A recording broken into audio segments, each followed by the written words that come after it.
Hey fam, it's me, Aaron. Triforce Mike. And this is the comic show, the most xenophobic show on the internet.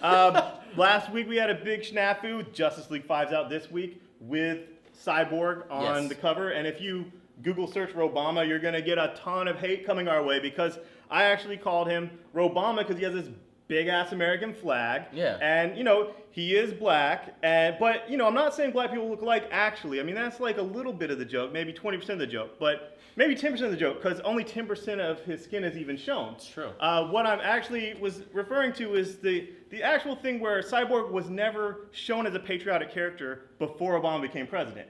Never at all. Never, like, Google image search Cyborg and look for anything with him with a flag. It didn't happen until Flashpoint, where he was America's greatest hero, answering to Obama, and it's awesome. I love it. Him on Justice League, it's awesome. I love it. But I'm saying that the actual zeitgeist that America was ready for a strong black leader president, and we were also ready for a strong black character taking charge, being in the Justice League, and, you know, not being a guy that's a knockoff of a previous white character with the institutionalized racism of all comics, because it goes back to the legacy of Jim Crow, blah, blah, blah. Blah, blah, blah. So anyway, what I wasn't really prepared for is pissing off all the manga guys with the xenophobia. Yeah.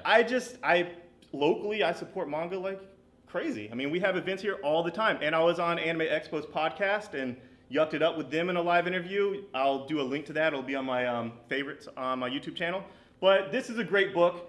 If you like manga, you will love it. It's lighthearted but heavy action. There's a lot of action, a lot of violence, but the banter is hilarious, and it's totally accessible. It's a totally fun book. And speaking of anime, Propeller Anime Club is meeting here Saturday at 4, where they talk about what they're going to do at the big MegaCon convention that we support. That's an anime convention, and watching some great anime that's not shown on TV. And I'll be here to be proving that I am not xenophobic.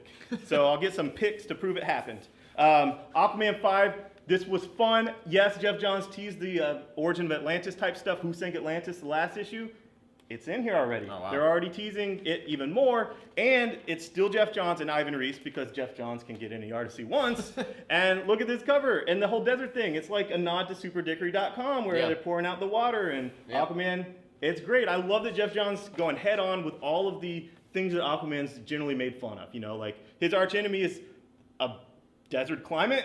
All right, cool, let's read this, you know? Great. Aquaman is a breakout book. I even think manga fans would like Aquaman. I mean, it's a lot of fun. Secret Avengers, this is 21.1. This is the issue to jump on. The one's really big. It's Rick Remender. I love Rick Remender, love all his books. He's coming on to this book after Warren Ellis, putting Hawkeye as a leader. Hawkeye's always a great leader because he's so, like, you know, a conflicted leader, you know, because he's definitely not a follower, so... And he can't carry a solo book, so he has to be a leader, right? I mean, that's the anatomy of Hawkeye, you know, like if you did a Venn diagram or whatever. So anyway, he brings Captain Britain with him, and he brings Venom with him, Rick Remender. Awesome. And this is going to be awesome with A vs. X. It's going to be Secret Avengers versus Uncanny X-Force, both dark undercover teams fighting each other. And it's going to be, you know, black on black, you know, like the Drizzle's business card, you know. All right, Ultimates number 6 is... I love this book. I love all the Ultimate books. I love Hickman. This is Captain America turned his back on us, and now enter Captain Britain. You know, never mind the bullocks. Here's Captain Britain, and it is awesome. Yeah. Bollocks. Hey man, I was reading John Constantine Hellblazer before I ever interacted with anyone that was actually British. I was just a little kid reading it, like, oh, this is cool, and I even pronounced Magneto. Yeah, I got it wrong again. All right, so people get mad when I don't mention this book. It's out this week. What I really want to talk about is Thief of Thieves, Kirkman's next book with Nick Spencer, out in 2 weeks. Awesome. And it's basically, instead of Who Watches the Watchmen, Who Cons the Con Men. Robert Kirkman really should call me up, or Nick Spencer, and get me to have the pitch lines, because Who Cons the Con Men is way better than there is nothing he can't steal, nothing he can't have except for the life he left behind. Okay, that's curiosity. Okay. Yeah. My bad, I like that. But Who Cons the Con Men is also really good. Put that on the cover of issue 2. Sweet Tooth, this is Jeff Lemire from Lemire from Animal-Man. This is a book about a hybrid human-animal dude in a post-apocalyptic version of America on a journey, and it is awesome. Jeff Johns loves it, said it's a must-read. Volume 1, I thought it was cool, the art's good, but it was predictable. It went from A to B to C, and I wasn't jumping up and down because it was so overpitched. Yeah. When I read Volume 2, I haven't done that yet. Volume 2 was phenomenal. Volume 2 retroactively made Volume 1 better by just turning it all on its head.